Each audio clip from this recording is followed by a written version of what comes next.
Well, hello everyone. Thank you so much for joining us. We are so thrilled to have you here today. Y'all, I'm really excited to go through some housekeeping items, but really this topic where we're joined by Paul Sheesley, John Westman, is really incredibly important surrounding relationships. We're taught at pre-K how to develop our mind, but we're not taught how to develop the skills of relationships. We're not taught how to cultivate the emotional side of our being, the right hemisphere of the brain. We're really only taught how to cultivate the left hemisphere. So today's conversation is incredibly important, and I'm so thrilled for you all to be here. A few housekeeping items before we join in. First, my name is Christine Marie. I am the founder of the Knowing Group, and we really dive in on helping individuals come to really know who they are, both on a brand level, but also on an individual level. So this is a topic near and dear to me.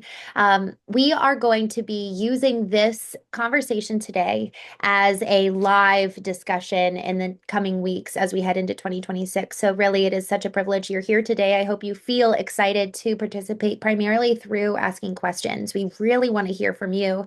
We have a wonderful agenda and cadence for the conversation today, but your questions will really be something that allows for us to go even deeper. Please occupy the chat and put your questions there in real time. We will be getting to a dedicated Q&A section at the end, but pending on whether your question is super relevant, we'll dive into it right here in the moment as well. Again, we will be going live with this in the future, so feel free to have effectively give yourself a hot seat, and we'll put you on the hot seat with John and Paul and get your questions answered later on. So with that, I am so thrilled to introduce first John Westman. Y'all, he is VP of Project Management at Citius Pharma, which they're in the middle of a massive product launch that John is overseeing. So John, I know that this is taking time out of your schedule. So thank you so much for being here with us today. He also teaches at Harvard and Boston College and really focuses on the emotional and logical congruence and what goes on internally when it comes to developing relationships. So this is right in his wheelhouse, and we're so privileged to have John. Paul Sheesley is a psychotherapist, 20 plus years of experience, and also CEO and founder of Executive Performance Coaching Leadership. So EPC Leadership. Y'all, we are so privileged to have these two brilliant minds here with us today. Paul, I would love for you to really kick us off when it comes to why we're having this discussion, why are relationships so important? The title says relationships are more important than the work you do, which it's kind of hard to believe that, I think, for so many of us, especially those of us who spend more time cultivating the IQ, not the EQ. So can you kind of kick us off here? Why are we here today? Why does this matter? Thanks, Christine. And hi, everyone. Truly glad that you're here. And thank you, John, for taking time out of your busy schedule to be here today. So I want to start by saying, before we talk about leadership, before we talk about business, before we talk about sales or strategy, I want to ground us in something simple but universal. And I think, John, you'll appreciate this because this statement has been influenced by our conversation, is that everything is always one to one. Even in a room of 500 people, in a room Fortune 100 company, even inside a complex organizational system, the human experience is happening at a level that it's really one nervous system to another, one interaction at a time. And people often think of leadership or sales or organizational influence as like these big macro processes, but when you strip away the complexity, you find something very consistent, right? And I think that consistent thing is that every decision or every commitment or every movement forward happens inside a relationship. And relationships operate on predictable, emotional, and here's my favorite part, the neurobiological principles. Much of what you mentioned, Christine, you're talking about the hemispheres and the limbic system and how important our nervous system regulates and is actually a part of these interactions. And so, what years of the clinical work that I've done and the executive coaching have shown me is that people don't respond to tasks necessarily. I mean, it's assumed that they do, as it's an external cue. They're also really responding to the emotional signals. And how they carry out that task depends on their inner script, not just about the task itself that's being asked of them, but also the person assigning the task. And we talk about team leadership and team formation. So talking about like feeling respected, signals of safety, as I've talked about psychological safety, signals of feeling valued, belonging, and even fairness. So when these signals are present, I believe that people actually lean in and they're more willing to collaborate. They're also more willing to take risks. They also tell the truth. In a recent discussion with Eric McNulty, I really found this concept really true and fascinating, and said best by him is that you can set people up to tell the truth or to lie. And I thought Wow. that was a fascinating interaction or segment between the relationships that we have with people, especially within an organization and within our leadership and our teams. And so when these concepts are absent, you're ultimately going to get friction. You're also going to get reactivity, such as withdrawal, miscommunication increases, and there's ultimately that breakdown in trust. So, as I like to say, it isn't always about personality, it's neurobiology. And humans are constantly scanning the environment uh, for two things: is whether or not they actually feel safe, and do they act, and do they matter? And so I think some of the concepts that John and I are going to talk about today, these are not soft skills, they're performative multipliers. And so, it determines, these skills determine whether or not people are going to stay regulated enough to think and to decide and to create or not. So I think this segues us into that deeper emotional pattern John and I are going to explore, because when those core needs are met, the safety, the fairness, some of these things, these acknowledgments, these values, and when they're missing, you're going to see, I think, true uh, business consequences. Mm.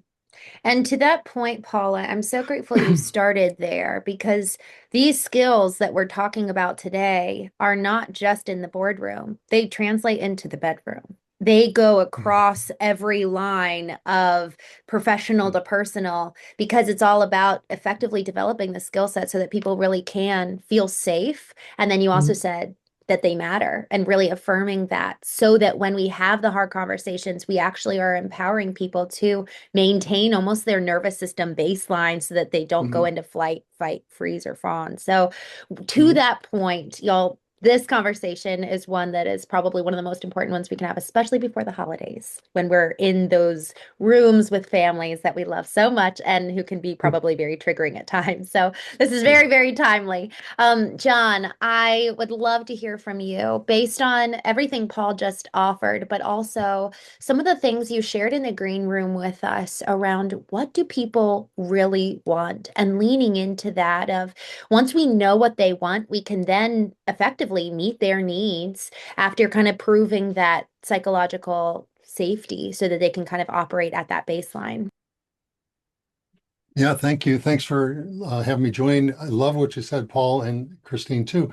And this idea of one to one is kind of was an aha for me a while back when I was being coached on when I'm speaking to a group, land with one person for a full thought. And when I first started doing that, it was overwhelming because I was used to kind of skittering about. And once you do make that connection with somebody, and this was a group of 30 people, it's super powerful and it's lasting. Like the engagement level was much higher, kind of for both of us. Mhm. So that one-to-one concept that Paul mentioned, I think, is huge. The other thing I did recently, just last week, in a class in a course, was to go through and say what's your ideal traits for your boss, your colleagues, your direct reports, and for your customers.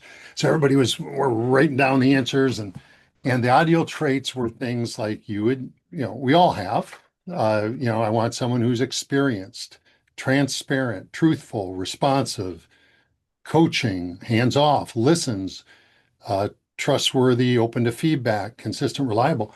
So we had all these lists of these traits. And then the question was, what of these traits would you say, I don't want that for everybody? It's about 35 traits. I don't want that for everybody. The only modification was, purchasing my product if possible. So the only thing got modified was on a customer who you want them to purchase your products. So what came down to, which I'd waited about 15 years to do this exercise, and it finally I just was, gosh darn it, I'm going to do it. And it really comes down to what's been defined in the literature as raving fans in the world of client buyer world.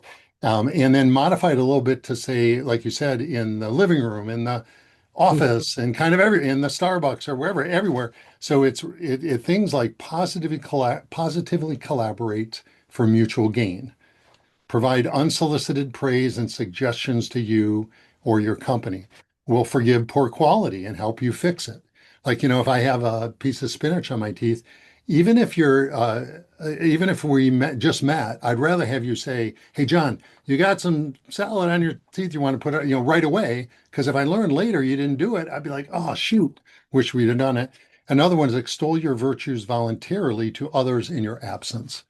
So this aha was, oh my gosh, all we want from other people is for them to be our raving fans. And all other people want from us is to be their raving fans. Like that's it. That's the ideal. Now, super challenging to have that standard met every second of every day.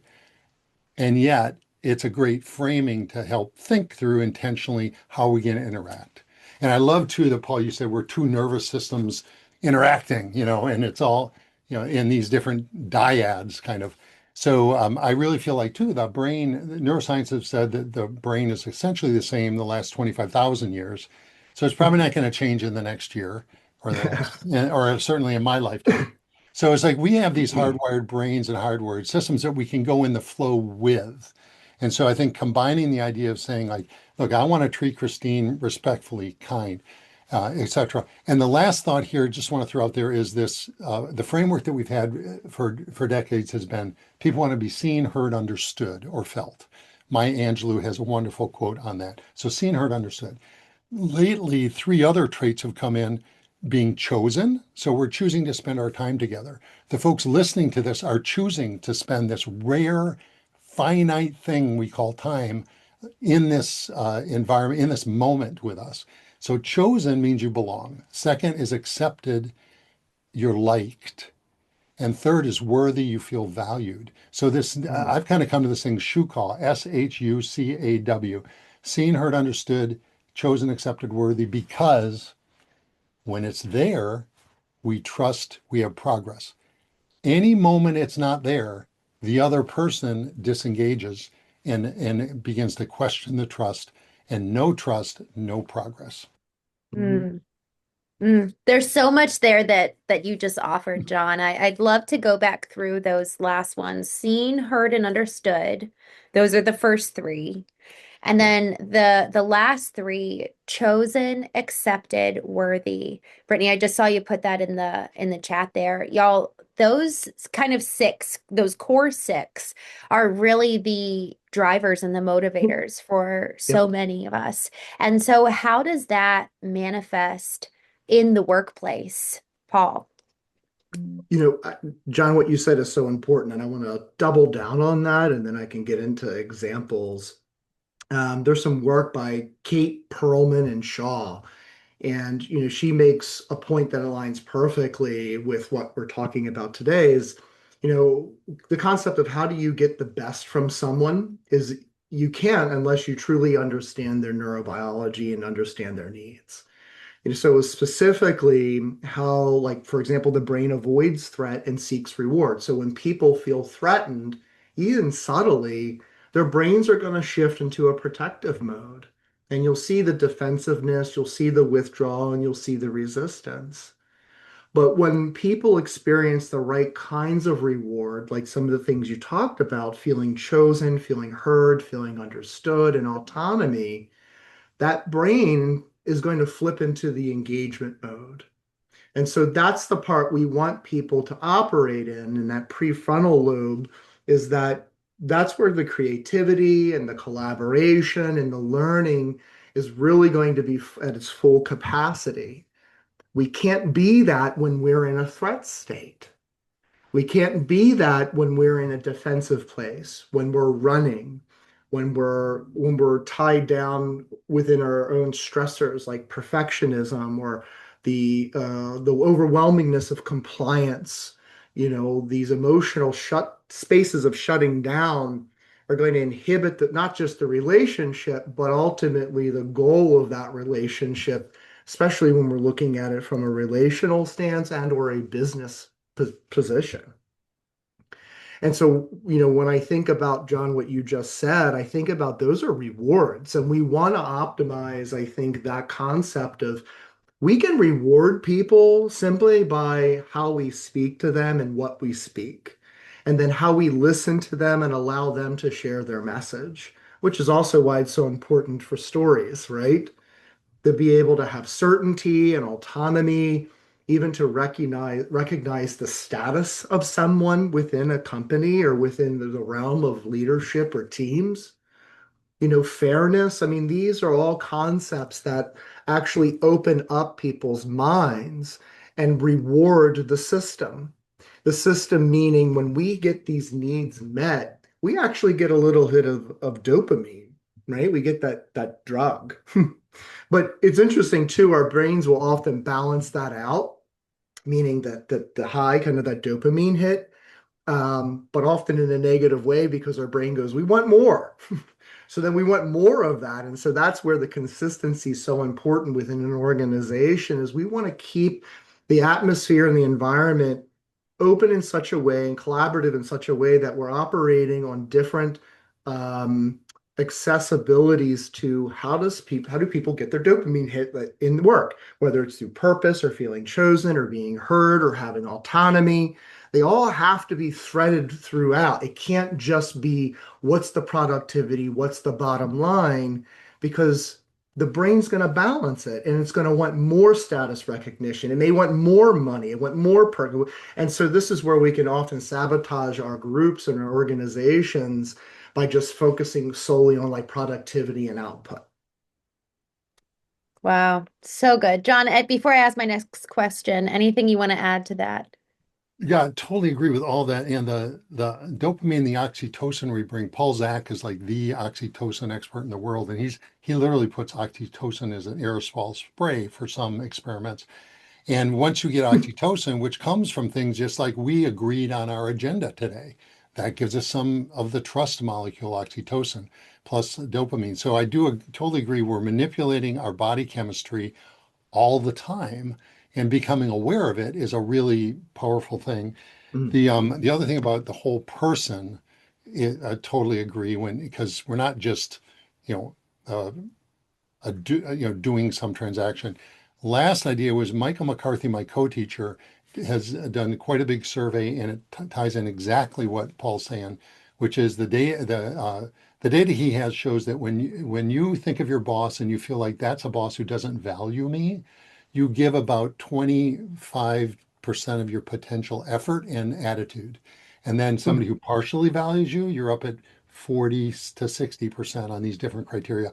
And then when you have someone who really you believe values you, you're at 95 to 100% of giving your attitude and your effort. Mm-hmm. Heck, you'll go in on the weekend and do something for nothing because of that you feel worthy, you feel valued.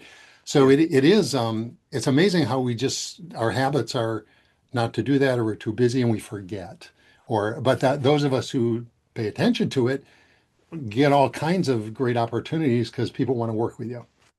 Yes, so good. Okay, so I want to ask you both, John, let's start with you.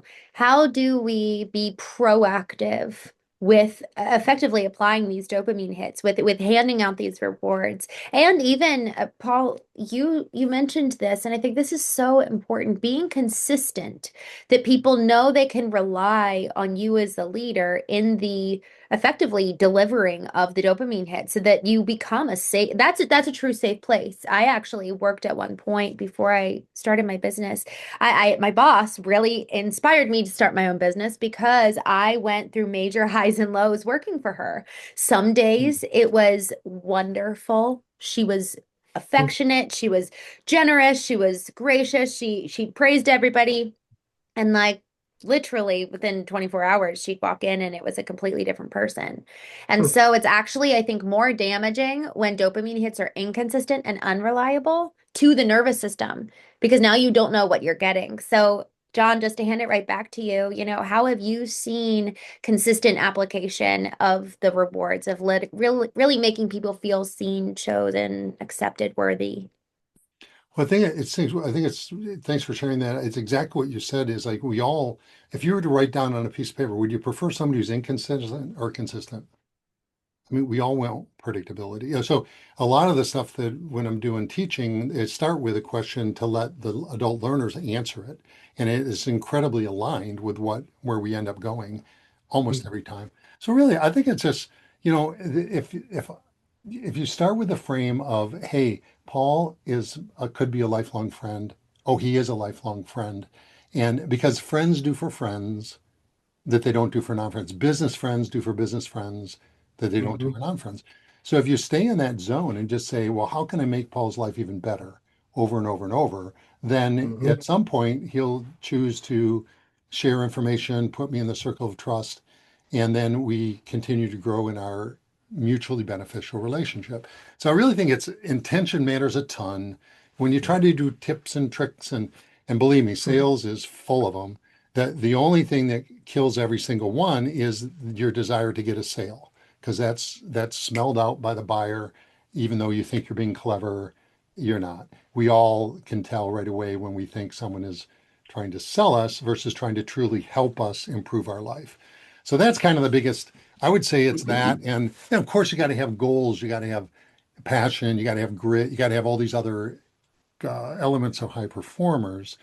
Mhm. I do think, it really comes though from you thinking like we're making memories. We can make memories that are Mm, fantastic or not. Yeah. So I love that. that's all we're I doing is like, and then we're also impacting the life of the other person. The boss is talked about at the dinner table or at the bar or whatever. It's guaranteed. And the boss is either being talked about like, wow, I am so lucky, Christine, how you mentioned a lot of the times with your former boss, or the other. And so I think I don't think there's any data Yes. anywhere that would say inconsistency is better than consistency. Although I don't know. Yeah. Yeah, well, and it's better if you're not going to be able to consistently deliver dopamine hits, don't do it. That jacks with their nervous system more than anything. And just you mentioned this, John, which I really, really love. Start by asking a question that really gathers people together and kind of opens them up.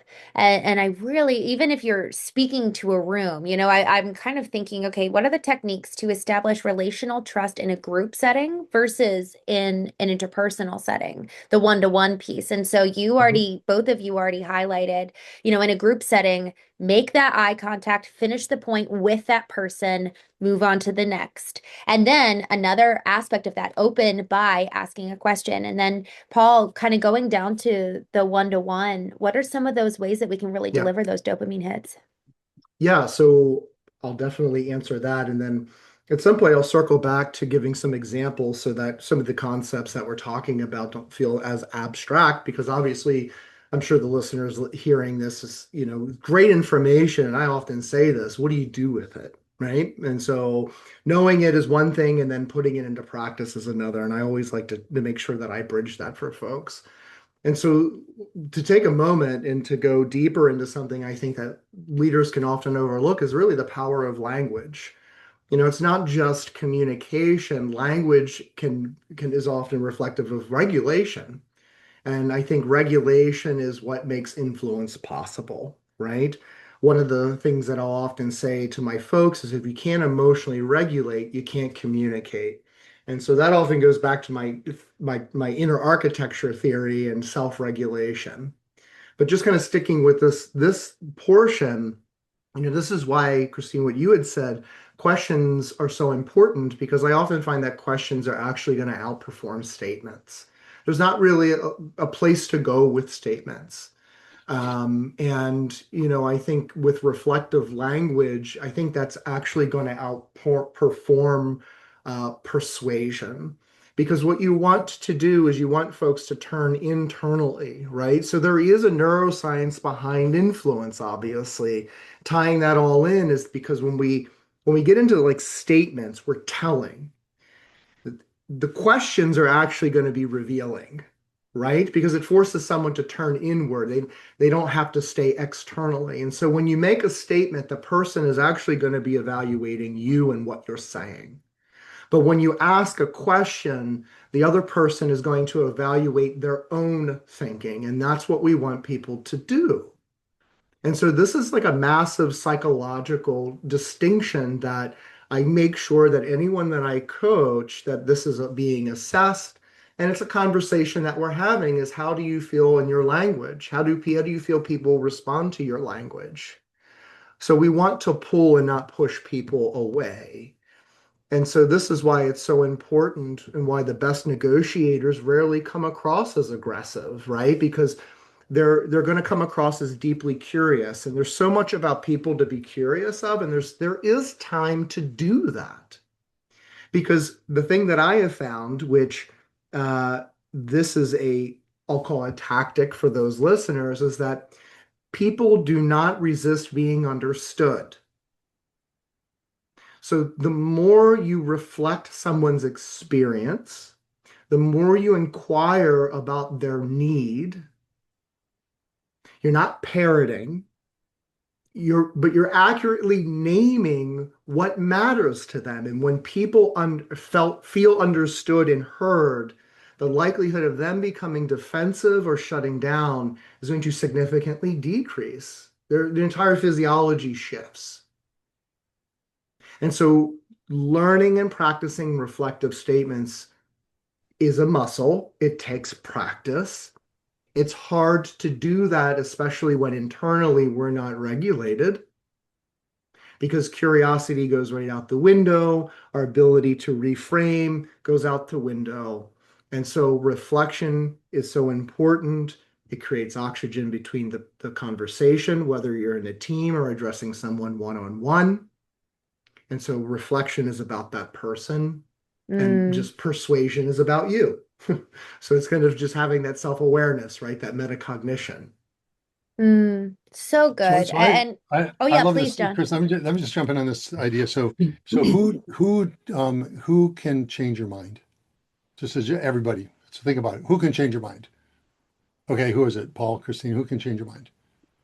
You change your own Me. mind. Yeah, I can change my mind. You decide for yourself. So we Yeah. use Yeah. language like oh, you inspired me, you persuaded me. It's not what's happening. What's really Hmm. happening is the human being is choosing to inspire themselves based on Hmm. some stimulus, and we give the attribute to somebody else. But I love that. It's what Paul talked about is like when you really understand, that's why the questions matter so much. The ownership needs to be in that person.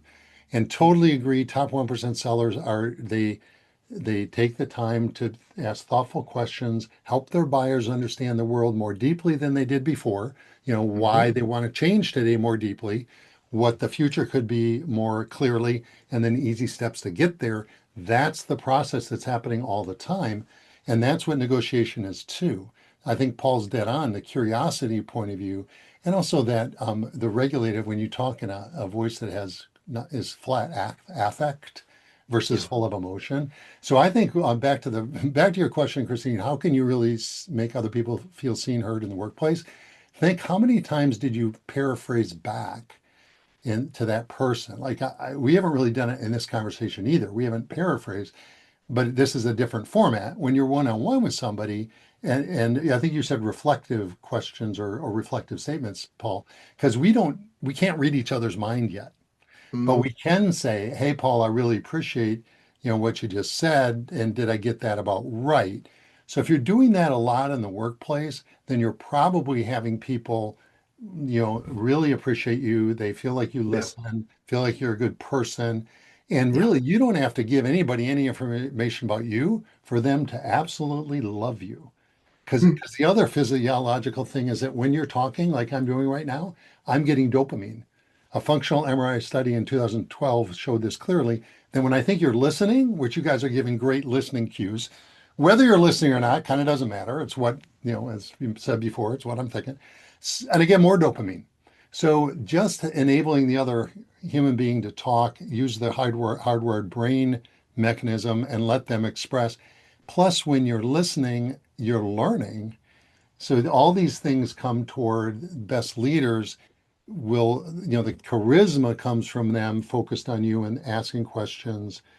Charisma also is this mix of warmth and competence for that setting. So I think that's another specific tool is study charisma a bit. There's some great books on, one is called Cues by Vanessa Van Edwards. There's great specific things you can do to project more warmth or project more Mm, competence, and that's totally situational dependent when you want to turn one up and down. Uh, so I hope that I'm getting closer to like a tip or so something good. practical. Yes, I really appreciate that. I was in a mastermind with Chris Voss, the top FBI negotiator and author of Never Split the Difference, and he was talking a lot about just and even mirroring their language, like their physical body language, and Mhm. taking kind of a similar posture that they do, and literally the way we position our physical body can really allow for that. And ultimately, the goal is empathy, that they really feel so understood. John, I love that study that was done that listening actually creates a dopamine hit for the other person. That's Mhm. huge. That blows my I mind. searched for 20 years. My dad was a child psychiatrist, and he said attachment bonding in infants is very well studied. This, but then, and then I fell upon this thing like in 2016. It was done years earlier, and because it's the physiologic stuff. That's what Chris Voss does too. He does a fantastic Mhm. job of Yeah. articulating, being in line with the hardwired brain. I do have to Yes. say those kind of techniques, they need to be out of what Paul said, a place of true curiosity, because when it's anything other than authentic, it is Mhm. found out quickly by the other person, and all They're these manipulative. Mhm. persuasion becomes manipulation, and you've just tanked the trust. So like Mhm. someone like Mm. him is so natural, it's just part of his being that we can fake ourselves out sometimes and say, oh, I can just raise the glass when you are. It doesn't it does not work. Yeah. Mm-hmm. Yeah. That's so good. And I think Christine even to and John to put a wrench into it, if you will, is like, what do you do when somebody's angry, right? When someone else is Mm. dysregulated. And that I think is a challenge because obviously we weren't, we carry our own scripts and that can be very reflective of something internally. And so the importance of knowing thyself in those situations. But I had also, it's been framed a million ways, and this is just another reframing, is what I call emotion surfing, right? And so when someone is escalated, they're not really, you can't take it personal, right? It's hard not to do that. They're not resisting you, they're protecting themselves. And so this is a great I think concept for management when talking with folks who come disgruntled or upset, in their approach, the first second or two interacting with them is clearly they're in an angry state or aggressive state because of their tone, is that their nervous system has gone to a threat state, right? So if you match them, the whole thing collapses. And I think everyone can attest to that is you got it, someone got angry, you got angry, and then it got nowhere, right? So don't stop doing what doesn't work, right? And so what I teach people to do is to emotion surf. So this is a concept where you're catching that emotional wave, right? You're literally surfing it. You're not colliding with it. And so you're riding it without being pulled under. And it's not mirroring their intensity. It's mirroring the emotional truth behind it. And that takes extra work. It can be hard to do that, but that's where the questions can help you filter out what's really going on and helping the person turn inward instead of outward. So even just acknowledging the emotion, right? And you ride it long enough to meet the person where they are, and then you gently ride it and shift the tone to bring them back into regulation. So if Wow. someone's angry, you're not like, calm down, calm down. You go, I hear it, you're frustrated. I can see you're frustrated. I know this is how frustrating this has been for you, and you're not wrong in how you feel. Then you redirect, right? And so that's the all right, well, let's slow this down so we can solve it together. And so when you do this well, people are going to feel emotionally held rather than challenged. And I think that, when we're dysregulated and we're short on time or energy, we just want to shave it out, just stop your stuff, right? And that dismissiveness comes back to haunt you. And it's hard to be on 100% of the time. And you may even miss the mark 50% of the time. But a great leader is one who's able to come back to that person with empathy and curiosity and say, you know what, I really wasn't ready for that conversation. Maybe an apology. Let's go ahead and talk about this. Mm, so Love it. good. Yeah, John, do you have anything to add to that? I love it all. No. I do too. I'm so grateful you brought up the anger, Paul, because that is something, and I'm thinking how this really does apply. Brittany, yes, this applies to every realm of relationships with kids too.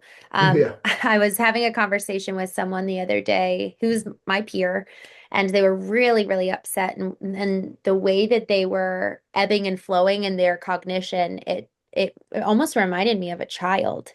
And I Mhm. realized that until we mature emotionally, that right hemisphere of the brain, we're effectively dealing with whatever age we have Yeah. matured emotionally. Yep. Yep. So riding that emotional wave, I love that analogy, Paul. That's so, so, so good. And so I just want to kind of dig into that a little bit because I think this could be a catalyst that really changes our relationships moving forward for all of us, both in the workplace and at home. So meeting people on the wave, riding it and not getting sucked under, because man, that's hard. And Mhm. it's a very fine line that we're towing, and it's going to take practice. So I can see that you're frustrated. I love that sentiment in the workplace from a boss to a or even colleague to colleague. Like it, Yeah. I hate that you're frustrated. I hate it is a nice way of saying like rather than I'm sorry, you're not apologizing, but you're like, oh, I hate that this is happening. What are some sound bites? What are additional ways that we can ride the surf the waves with them? I think just meeting them where they are, like I mentioned, I think meeting them where they are, helping to identify and maybe even name the emotion. So sometimes it's the emotion first, story second, I find to be an effective parallel to coming together and what is happening in their realm that has caused some level of disruption. And then reflective questioning, I think, is important. I obviously want to avoid problem solving. Although problem solving is important, it's often the last thing that we do. Because if we jump to problem solving, we can often miss the mark on what's really going on. Sometimes when working within teams, some leadership will think that it's a production or process problem, and they'll start to solve that issue when really it was a relational concern happening between like engineering and sales and how they were feeling, whether or not they were feeling like they were kicked out of the process of the sales and the expectations, which is a true story, and so it's being able to hear what's going on, the emotion, and Right. then the story second. And I think that's where you actually start to build trust between you and that Mm, person, and you're not shutting them down, which I think is also super important. Um, yeah, so I think that love it. answered your question there. But Naming the I love emotion. Yeah, go ahead. just to totally support what Paul's saying, the also the concept of storytelling. We talk about like we're telling our story. No, Yeah. it's the story of the other person that matters way more than your story. or maybe you can offer a peer story that the other person can relate to. However, Mike Bosworth, who's the originator of solution selling, then he's written many other books. He's every sales methodology has riffed off what he contributed in the 90s.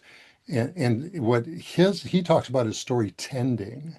Mm, And I think it's such a great thing. Just like I love that surfing concept. And the idea of story tending means yeah. instead of you getting to tell your story, enable the other person in your workplace or in your partnerships, wherever, or your friendships, tell their stories, ask them more. Well, how did that make you feel? After, without interrupting them. I grew up in a family where we thought interrupting each other at the dinner table meant you were interested in what they had to say. So Mm, I continue to relearn not Yeah. interrupting. Like Christine, I interrupted you. I mean, we kind of said it was mhm. okay, but I kind of feel bad now.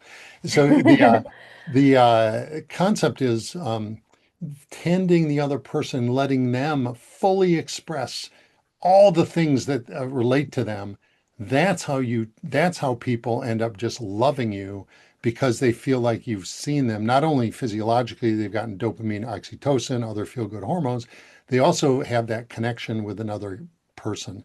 And that I think is what we can keep talking about and teaching each other the rest of our lives, Yeah. especially with, the COVID situation got us disconnected, social media, et cetera. This concept that human to human is where the magic lives. Let's keep, and it's true. And mostly it's face to face. We're on Zoom. This is still a fantastic. I'm feeling great about this. I love this. Some of us are listening, the listeners aren't even right here with us necessarily, but the face to face is where you also get this unknown energy exchange and unknown chemical exchange between two people and so that's where even more possibilities can be explored. It's like in person, then video, then phone, then written only. And that's the relationship building comes with the in person. And then the relationship destroying often comes when we just write because the other person assigns the tone of voice and the emotion. A lot of times the other person didn't mean to be a jerk, but we're like, what a jerk. So I know I threw a lot out there, but No. I So think it really good. is. If it's human to human, the more we keep learning and appreciating and valuing each other and learning from each other, I think Mm, that's being good people matters. And I just want to keep reminding people that that is a lot of success in itself, and it drives a lot of success. It mm, does. It does, especially when organizations obviously we have to operate in silos. Engineering and sales and for example, they're silos, but we as a person who's managing those silos, we have to tend to the story, like story tending, right? We have to understand what's your story. And it's so funny that you say that because that's one of the questions I'll ask. I'll come in and say, so what's the story around here? Right? Because I want to know the story. I don't need to know the logistics. I can always get that later, but I want to know the story. And what's the story between you and finance? What's the story between you and manufacturing and you and processing or whatever? It's like, what is the story that's missing that can be acknowledged? Because people want to know that you can see the weight that they're carrying and so that we can restore whatever misalignment or psychological safety. We want re-engagement. And so when there's disengagement, there is a bit of psychological detective work, especially for folks who've been frustrated when they've tried to problem solve and the solving isn't coming as quickly or they're still seeing the same issue. That I think then we have to get down to the micro level and look at, okay, we've got teams, but now we need to peel back layers and actually look at what's going on between, those silos or the management or even just colleague to colleague. Even with following up with clients, for example. I mean, sometimes we lose clients and a lot of times they don't follow up. I mean, for example, I worked with a wealth management company where they were managing just millions of dollars, right? And so working with senior advising because they had a couple advisors who had actually lost some clients, which unfortunately happens, but we want to try and mitigate that, right? And so what I learned is that we have to appreciate people, right? And when it comes to like wealth management, for example, I had to teach these folks, you have to understand and appreciate people's relationships with their money. If you don't get that, you're not going to get them. And, you know, at this period of time, these individuals, the clients particularly, were upset. The markets had changed.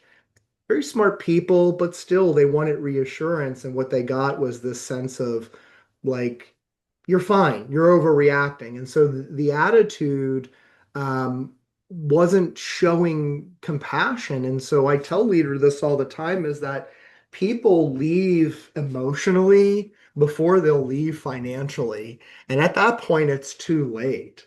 And so we have to be able to take the time, even just with our clients, to understand our relationship that we have with them and the one that they are hoping to have with us. And so, unfortunately, that client in particularly had moved 40% of their assets to another firm. And it wasn't because Wow. of the returns, it was because that advisor did not make them feel heard. And so I actually had to Mm. tell the main person to go back to that client and find out what happened. And that's pretty much the connection of the story there.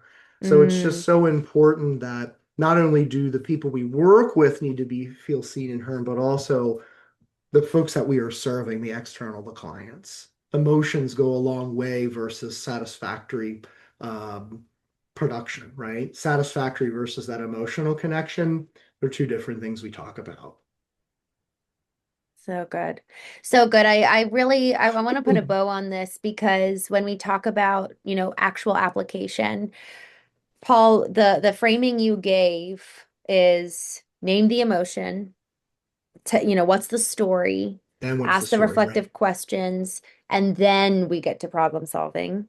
And Yeah. then, John, what you offered really felt like guardrails to that, which is like attending to the stories, not just telling it, but really tend to them. And I think that there's something very nurturing about that word tending, that really it's a pulling forth, and to y'all's point of curiosity. It's not manipulative. It's Mhm. genuinely being curious and really wondering why and getting to the root of it, and not stopping until they're done.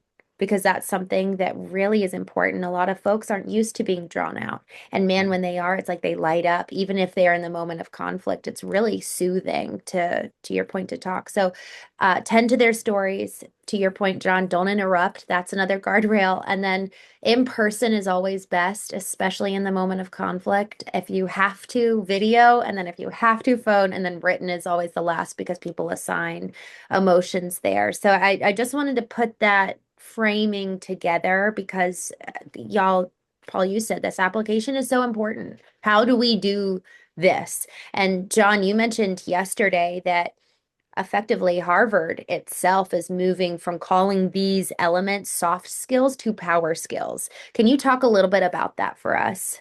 Yeah, I just saw Harvard Business School has got programs, courses with John Cena and Harvard prof, Cynthia Ariva and a Harvard prof. And I Mhm. forgot the other celebrity that I knew right away. And then there's three other celebrities that I didn't know right away, and they're calling them power skills for career success.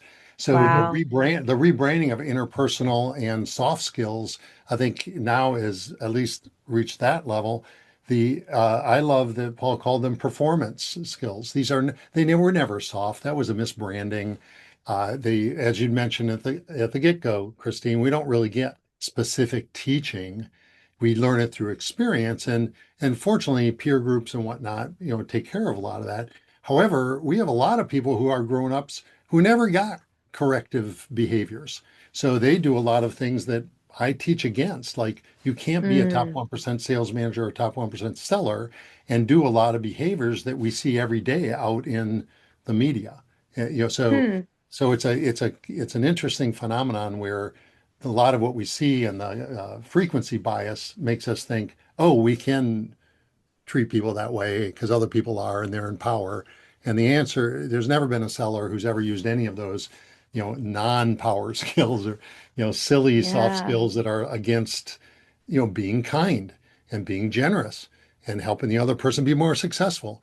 These are Mm, universal. AI will never replace, as long as the buyer is a buyer, buyer is a human, as long as the buyer is a human, the human seller will never be replaced, in my opinion. I'm talking about enterprise sales in particular, B2C, business to consumer. Yes, that's already been replaced by a lot of stuff. So, but the real big movement of the world handled by large transactions, it's people, we react quicker, we read situations, we know history, we care and we are mm, curious. And those are, I do think these are timeless things. Jeff Bezos said he doesn't, people say to Jeff Bezos, what's changed in the market? He goes, I'm focused on what doesn't change. Everybody wants more choice, less price, quicker service. That's what he does. So I feel like there's probably three human hardwired brain emotional things that are reality that aren't changing. And the more we can get better at getting in the flow of those, and it really centers around helping make somebody else's life better than it would be without you. That's really a core principle. So maybe there's somebody will come up with a Bezosism on the stuff that's never changing. He seems to to be that doing pretty point, well, pretty popular guy. to that point, John, what are the behaviors of the number one sellers? Yeah, so it's really it's this concept of I treat you as if you're a lifelong friend that gets rid of all kinds of behaviors that I would never otherwise do. And and I also don't have it's not transactional. I know this is a relationship. So the top sellers really take that to heart and they make the other person's life better over and over and over. And that means bring your energy. That means be positive, brighten their day. Like those aren't things just like because somebody told you to do it. Those are they change the physiology of yourself and the other. Because the other has, when you've been smiling, when you two guys are smiling, I smile too. The mirror neurons thing is a real phenomenon. And just the act of smiling is putting in dopamine and making me feel better, making you feel better. So I think it's just there's a whole list of them that is too long to go through in in hmm this setting. But I am having a self-published book with a colleague, Blair Hamer, coming out in sometime next year that has a lot of this stuff, really what we teach and what you pay $3,000 for to come for a couple days will be available in that format. Uh, Wonderful. yeah, it's the first time I actually tried to plug that book. So, Good. and the Well, reason, congratulations, y'all. Get the book. well, and the real reason is like none of this, all of this is once you read it, you go like, yeah, I know. It's like Right. it's almost like we talked about just naming it and making it obvious to somebody else and giving yourself permission. Be a freaking great person. Be your best self Yeah. as much as you can. Yes, this is your moment. This Mm, is your it works.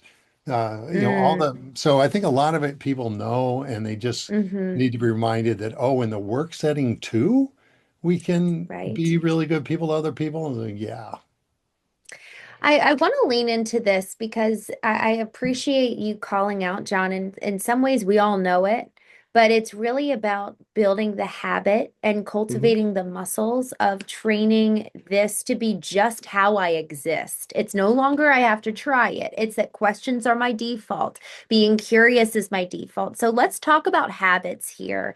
I'd love number one habit from both of you that all of us should take away and begin to cultivate. So I think one habit, I'm gonna branch off of the language piece and talk a bit about some habits that I think when we look at language and connection, right? Language, connection slash communication is that I think people, when we're talking to people, we need to be clear on the purpose because we need to give people a reason to care. And I think when we are able to do that, there's an attractiveness to that, as we talked about earlier. And so I think just, communication and being able to communicate, I think, a purpose. And I think when people know why, right? And we're being clear about why they're doing something and why it matters. I think that's going to give people that psychological safety of predictability, and we'll also be able to communicate what is their story and their motivation behind what we're asking instead of getting on the back end potential resistance. I love that because I think it's like you enroll each other in a portion of each other's purpose. So then you have Yes. that, and all the data says that's an important thing to drive action and whatnot. I love that. I would say I support the idea of language, yes, anding changes the culture when we stop saying but, however, yet, and all these words that activate negative neurons in our brain and bring us down, and yet they're our habit can be our habit. When you change it to simply and, yes, I affirm what you're saying, and I'm going to build on it. Number one rule of improv, and it's what the whole improv world is built on. That I have physically seen it in my life, in jobs, and in all kinds of settings, makes a massive difference because uh, you get oriented to positive definition of problems, challenges, opportunities, and Yeah. then solutions. So the yes anding the language part, 100% agree with you, Paul. Yeah. I think another concept I like to highlight is what I call positive deposits. And these are the consistent, this is consistency, right? The consistent positive deposits. And that could be in the form of like support and acknowledgement. So that when this person has a problem or they have a concern or they're disgruntled in some way, they have a memory of consistency and safety with you as the person, as the director or the VP or the leader or whomever, that they know that they can feel supported, which is obviously different than hand holding because it's recognized, it's the person's ability to recognize on a consistent basis this person's efforts, helping them to name challenges and kind of and acknowledging the challenge is real for them, even though for you it may be an anomaly, and not blowing it off and validating that their emotion behind it and then the story second. And I think that's critical, the acknowledgement piece. So good. So good. We're moving more so formally into our Q&A, and we have an excellent question here. How can leaders who pride themselves on intensity or spontaneity learn to balance that with consistency so their teams feel safe and grounded? John. So everything's situational. Absolutely everything we're talking about is like it depends. So it Mhm. totally depends. I would say that if you ask somebody what they want, then they tell you what they want. Until it changes, that's what they want. So in this case, the leader could I have a conversation with the folks that they're working with to say, in terms of consistency, and I forgot the other variables to balance, what is, what approach can you recommend I take so that you get what you need? Because we're all trying to get this one elevated goal done. And I recognize that I need to work in a way that's best for you.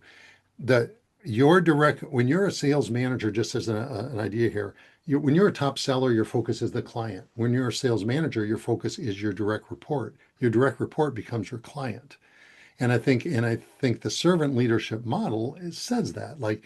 And so I think really as a leader, some people just want to be the boss, do it my way, whatever. They never get the full potential of the other people. The research says it, like I said, when you feel valued, you're 100% in. So I think it's really take the time to ask the people you're serving to get very specific on what they need and how they want you to behave, and then do it. Yeah. Hmm. And I think the other that I'll chime in on, I think, is there needs to be a clear direction. I think the role clarity, so lessening the ambiguity, being very clear on like what are the expectations and the why, and then also giving a structure or collaborating what the structure would look like. I think that because when I see people operate in ambiguity, there's total emotional dysregulation, and it ultimately leads to conflict. And so clear expectations are going to create less of an emotional friction, I think. And clear direction is different than control, right? There's clear direction is also incorporating a conversation and a collaborative narrative with the people who are a part of it. And it also helps them to feel like they can set their own boundaries and see if the boundary matches to the value of whatever the person's working on. So I think that ultimately brings the team together is when there's Mm, the clear direction. mm, So I love that because I can't tell you how many times I've interacted with folks who are like trying to advance in their career, trying to get a job. I just say, do you have a one-page written plan? And that's like any project that you're doing at all. If you don't have a one-page written plan, vision, mission, purpose, smart goals, actions, prioritization. If you don't have that on one page, you will be less successful than you otherwise would be. Because if it's not clear enough to you to write down and show to someone else, then they're going to waffle on whatever you say. So the verbal is not as permanent. I mean, written is not permanent either, but verbal, we all know, can change in a second. right. The Mhm. written at least has a little more permanence, and then you get input. So I want to totally agree with Paul in terms of that vision and having it be even more focused on so that everybody is literally on the same page. They get to edit it and you get So to good. work out. Yeah. And so even the folks who are looking for career advancement, once they start doing that, and then they get their own board of directors because there's a CEO of yourself, and now they have clarity, Mm, they other people get enrolled in their success. It ties into what Paul just said, which is the clarity of what you're going after, how you're going to get Yep. there, because then people can partner with you. Otherwise, if you mm, don't share it and it's not in writing, it's just less powerful. Mhm. mm. Great. Y'all, that's so, so, so good. I want to ask a question here. We're going to take two different approaches to this. The first is going to be actually interpersonal, and then we're going to talk about it in a professional setting. But I want to talk about reparation. We've had some real problems, and I'm seeking to grow because for the most part, as we're looking at almost categorically this whole conversation, so much of it is our action and our responsibility to strengthen a relationship. And it really, yes, the other person, we're hoping that they'll meet us in response and we're hoping that they'll do their work. But really, there's so much of control that we, or power, I guess you could say, that we possess in making robust and healthy relationships. So let's say we actually have some damage in our wake and we want to change history and we want to move forward with kind of repairing what has been broken along the way. And let's talk about, family relationships first, whether it's a spouse or a sibling, parent, child. How do we go about first step 2, 3, really changing a damaged relationship? Paul, let's start with you. Well, I think the first approach is actually just approaching the person with Mm, authenticity. And I think even before that, there's some pre-work that needs to be done on that person's end and asking themselves a very important question. Am I ready to do my part in this repair? Because if you're not, then you're going to show up a version of yourself that contributed to that fragmentation between you and that person or you and the family member. mm, So you really have to come out and forward with it in a different perspective. And being able to put yourself in that person's shoes, I often like to refer to the absolute truth is that two people can have their absolute truths. Neither one of them are wrong, but their truths are very different when they are verbalizing them. And that's where people often get stuck, is that they're incapable of bridging two truths together and then looking beyond the content and being able to recognize like, well, what actually happened? What need this is me saying that. What need went unmet? What was violated? And to be able to listen with curiosity and to sift through their truth and go, aha, I see how you could have walked away with that. If that did happen, I'll take responsibility and we can move forward with this plan or this. Let me give you what you need right now, even. And so there's lots of different approaches to repair. It just really depends on the situation. And sometimes the repair can take a long time. It can take years to repair, especially when it comes to trust. So that would be Mm, a general conceptualization of what the interpersonal repair might look like or sound like. yeah. John, anything you'd want to add to the interpersonal or just move over to the professional side once trust has been broken? I feel more comfortable professional. Good. Let's do it. So there's the model that I use comes from Center for Creative Leadership, which has been at this for 60, 70 years. And it's really it's SBIIAA. Sounds like a lot, simple. Situation. Hey, yesterday when we were in the lunchroom, behavior. You looked at me like I was crazy when I said something, or at least I thought your facial expression made me think you were really upset with what I said.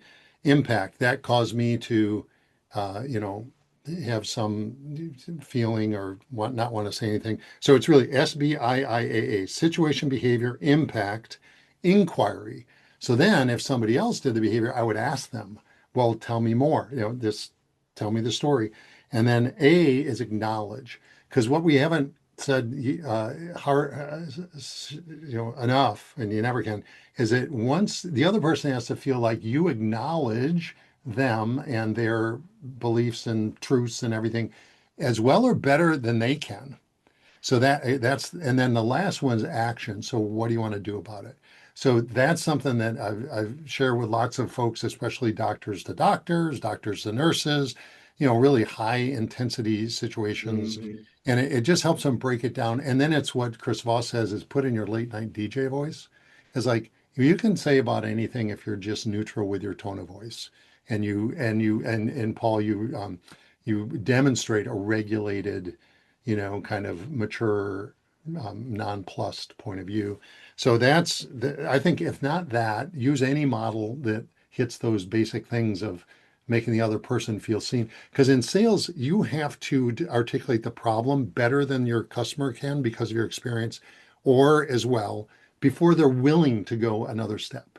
And that's Mm. well documented, well proven. And most of us sellers skip it because we already know, oh, I get your problem. I get you. We got something for you.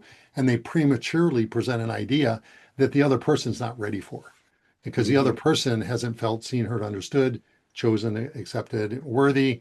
And that's nonstop. And you bust that cycle, it's Yep. over. Right? Yep. There's a great video, 2 minutes online. It's called "Not About the Nail." It's not about the nail, and it really is it's a comedy group that does it, but it really helps to show what happens when you truly listen. The other person feels heard versus what happens when you can fix the thing that you know needs to be fixed, and Yeah. so the it really now I'm talking a ton, and it makes me feel like, well, maybe I'm not listening enough in this conversation either. So Mm, I don't know. This thing about being human is crazy. Yeah. mm, John, you know a lot. I mean, you bring such good point, talking about acknowledgement. I think there was a article, gosh, Harvard Kennedy did. I think it was somewhere between 70 to 80% when we talk about stakeholder decision making is actually driven by relational trust rather than technical accuracy. And, I actually ran right into that problem because I work with lobbying firms and so on. And, there was a presentation that was done by a governmental relations advisor and nailed the technical stuff, but unfortunately, the stakeholders they felt talked over, and they had actually pre-worked some information, some critical inputs that they wanted to see presented, and it wasn't. And so, in that kind of environment, they basically felt like we don't need your voice and felt very dismissed. And so whatever happened in that meeting, because I wasn't there, in that 30 minutes, pretty much lost the trust of the contracts and the influence that they had. And there was an alignment fracture that took place. So the GR had to go chasing tail with these individuals to kind of really understand what happened because all the technical stuff was right on point. It was comprehensive, it was polished, it was right what this person felt that they needed.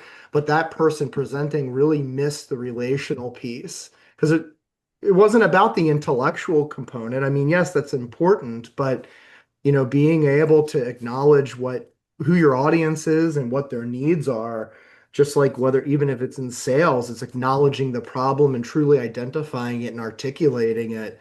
So I think doing your research and due diligence on who your audience is so important, whether you're selling or presenting, or trying to get contracts or just trying to get stakeholder alignment.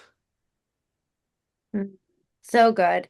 Y'all, this is so helpful. I want to ask you all a question. Actually, I really appreciate this. For us who are remote, and especially when you're crossing either international or generational lines, people are the Gen Z to Gen X to millennial, there's just such divides. Uh, what can people do specifically with building trust with remote and also just generational differences where you're not on the same time zone and or you just ethnically there's really different backgrounds, cultures, we celebrate different holidays and then the age gap as well. So I Whichever one of think, you feels sure, inspired. sure, it's all right. If I'll jump in. I think, what comes to mind, the first word is curiosity and getting to know the person because it is a relationship. I mean, nonetheless, it is. I mean, it may be different than your family and who you go home to, but it is a relationship. It's someone that you may talk to very frequently, infrequently, but still has an overreaching impact into your world and your direct output. And so why not take the time? No, I'll reframe that. Take the time to get to know that person, have that open sense of willingness, even if the other person's not ready to meet you where you are, they'll go back and remember that there's this interaction that we had where it was open at one point and still might be open. And so being your authentic self and being willing to offer that up to people that come into your lives, I think is really important. And I think that the return on investment will be there.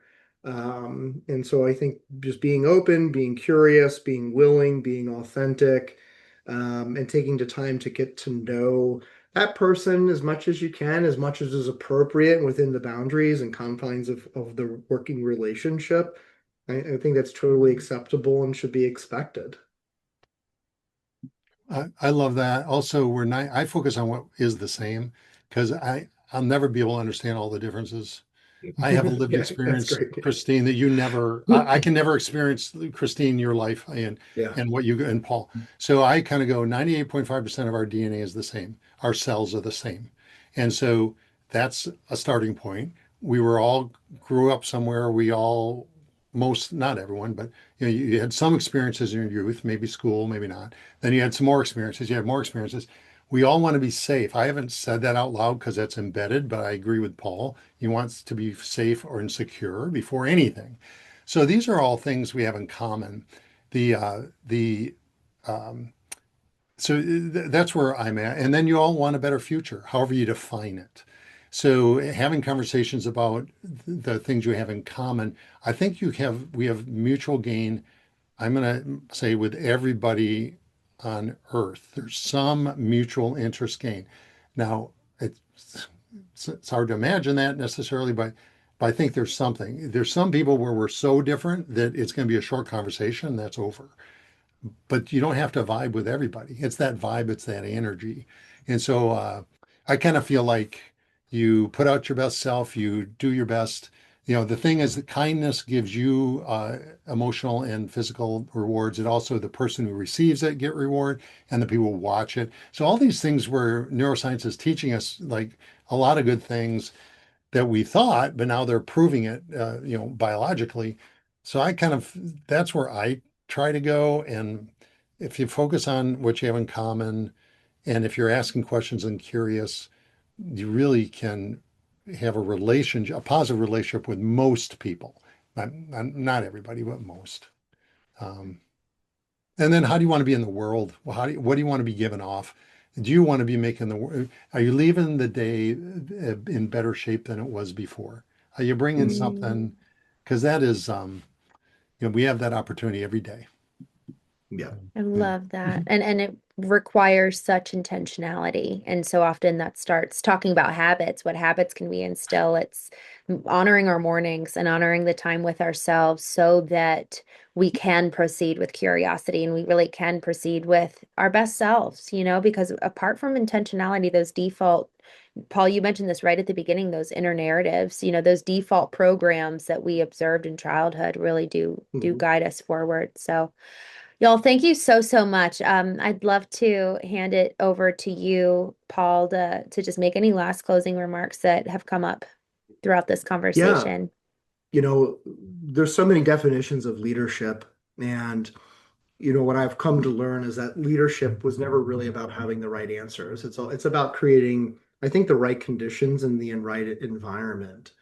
And John, I'll put this in words, but what John and I hope you take away is that, the human layer isn't a soft layer. I mean, it's a layer that makes everything else, I think, work together. And so, connecting is leading. And if you communicate with precision, you can help others do the same. And so, I really appreciate everybody spending time with us today and your attention and your questions. And obviously, we're here to answer any additional questions you have. And we hope this helps folks and listeners with more clarity and, I think, more steadiness in their leadership and their relationships.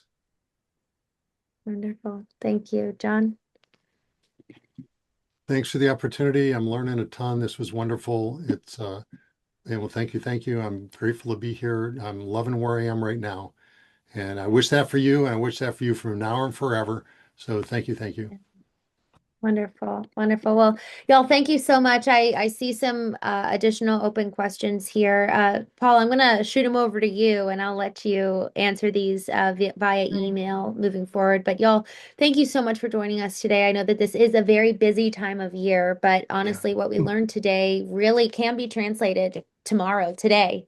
So I would love for each one of us to take one thing. What's the one thing that we're actually going to put into practice today so that we can start instilling habits and become the people that we want to be. So with that, thank you all so much. Have a Merry Christmas and we'll see you next time. Yeah. Bye. Mm, Bye. thank you.